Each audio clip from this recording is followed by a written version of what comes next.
Fala, nação rubro-negra! O Mengão venceu mais uma sob o comando de Felipe Luiz, que chegou à marca de 27 jogos de invencibilidade na beira do campo. É isso mesmo, a boa fase continua, e no vídeo de hoje a gente vai conferir tudo o que ele falou na coletiva pós-jogo. Comentários sinceros, visão de quem conhece o Flamengo por dentro e muita resenha boa. Então já mete o dedo no like, se inscreve no canal se ainda não for inscrito, ativa o sininho e vambora! Felipe, boa noite.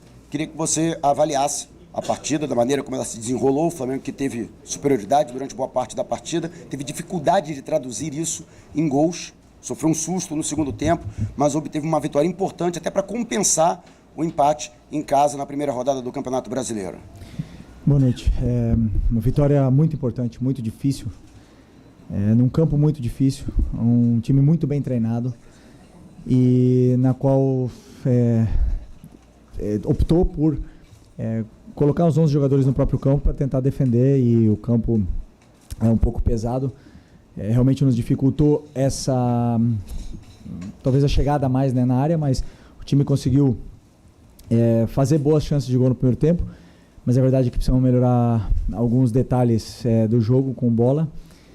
Porque realmente queremos que o time seja mais determinante na frente, nessa zona final do campo, onde estamos criando e estamos tendo oportunidades, mas precisamos ser mais determinantes na área do adversário. Mas eu descreveria essa vitória de hoje como heróica por parte dos meus jogadores. Foi uma viagem, quem viajou lá para a Venezuela sabe, e muitos torcedores viajaram junto com a gente, também sabem o difícil que foi essa viagem, mas é uma vitória heróica onde eu dou muito valor, E como eu falo, não é fácil ganhar aqui.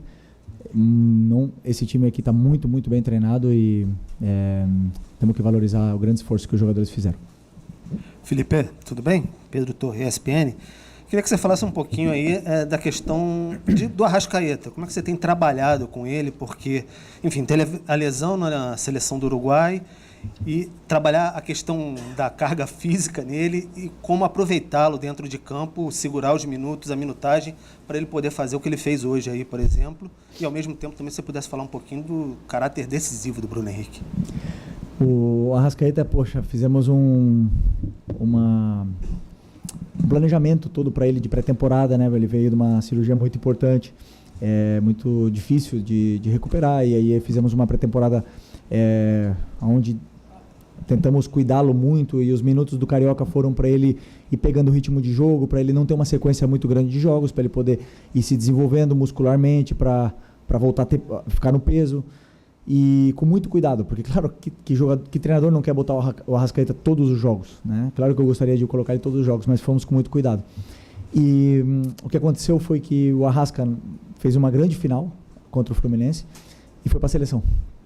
E infelizmente aí a gente perde o controle, são metodologias de treinamento diferentes, não estou dizendo nenhuma melhor, nenhuma pior, são metodologias diferentes, onde o corpo do atleta geram adaptações a essa nova metodologia de trabalho, de treino, uma coisa que a gente não controla, e lá ele sentiu o adutor.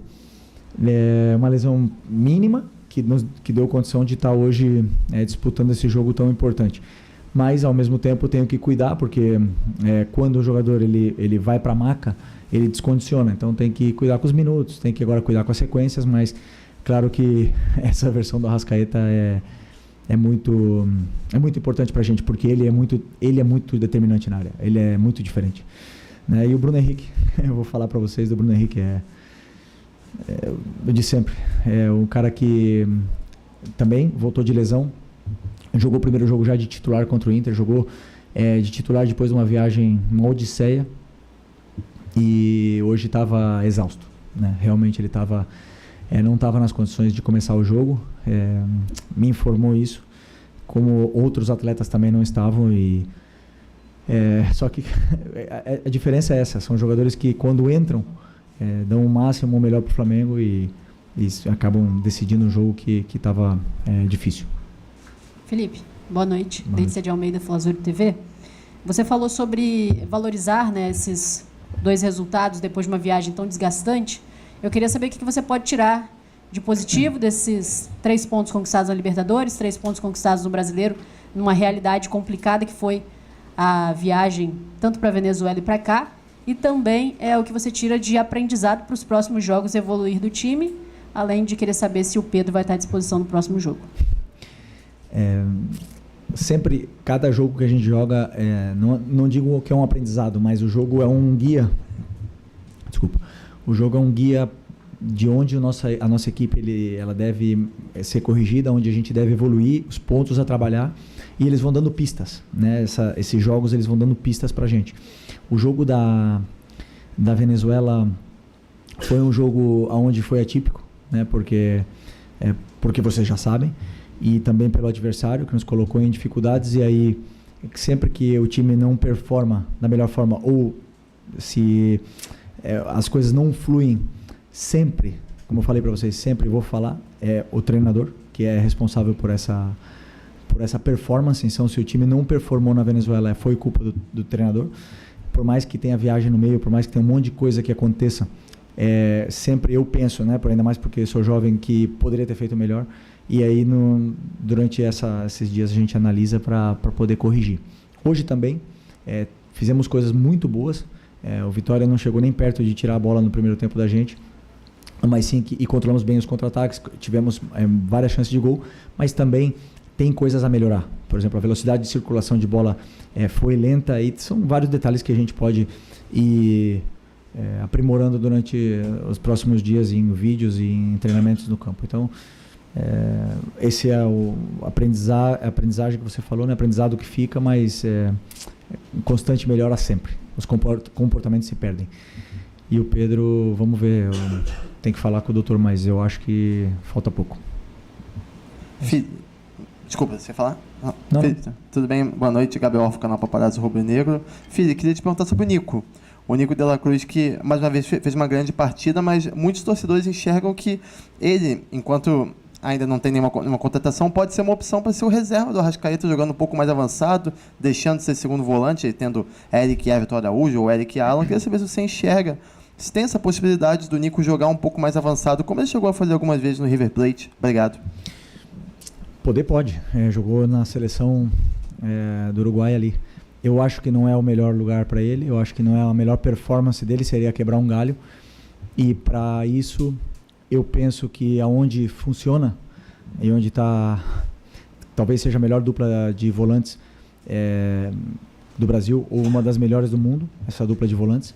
2 jogadores no seu auge, tanto físico como de conhecimento, de entendimento de jogo, se compenetram e se entendem muito bem. Eu não vou desmanchar isso aí por uma improvisação. Então, penso sempre em manter o que dá estabilidade ao time, o que dá controle ao time, e depois lá na frente as características dos jogadores são diferentes. Tem jogadores que são mais aceleradores, tem jogadores que são mais verticais, outros que são mais controladores, e eu tenho que tentar achar soluções. Não vou acertar sempre. Mas em função dos adversários, eu imagino um plano de jogo e trabalho em função desse plano com as características dos jogadores que eu tenho. Boa noite, Felipe. Lorena Vinha, do Mosaico Esportivo. Após essa vitória de 2-1 contra o Vitória aqui no Barradão, quais aspectos de desempenho você destacaria que foram fundamentais para essa virada do Flamengo, considerando a dificuldade de jogar fora de casa? Primeiro, como eu falei, eu destacaria como heróica, porque a gente percebe nos detalhes dos jogadores como eles se comportam quando vão pressionar, quando eles chegam.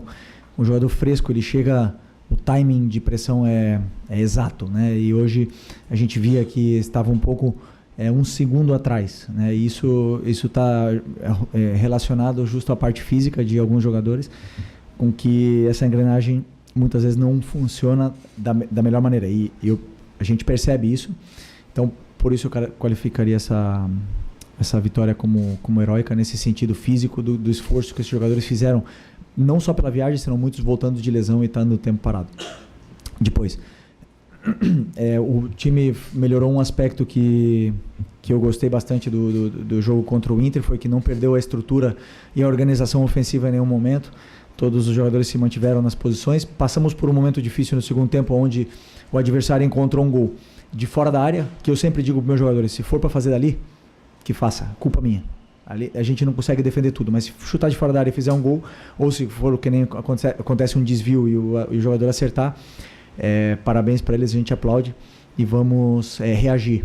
E eu senti que mesmo com o cansaço, depois do gol, o time manteve a estrutura, os jogadores mantiveram as posições, os espaços apareceram e a qualidade deles também. E aí a gente conseguiu fazer a vitória, fazer o gol da vitória, e uma vitória muito difícil, muito importante para a gente.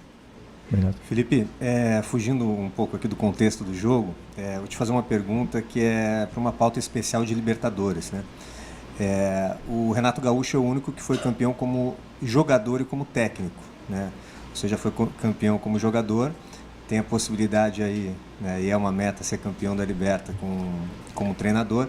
Isso mexe com você? É algo muito difícil de acontecer, né? Só tem o Renato que conseguiu isso. Pois é. São poucos. Eu sinceramente não estou pensando nisso agora, nesse momento, né? A gente só pensa no troféu, na possibilidade, na história, quando chega na final.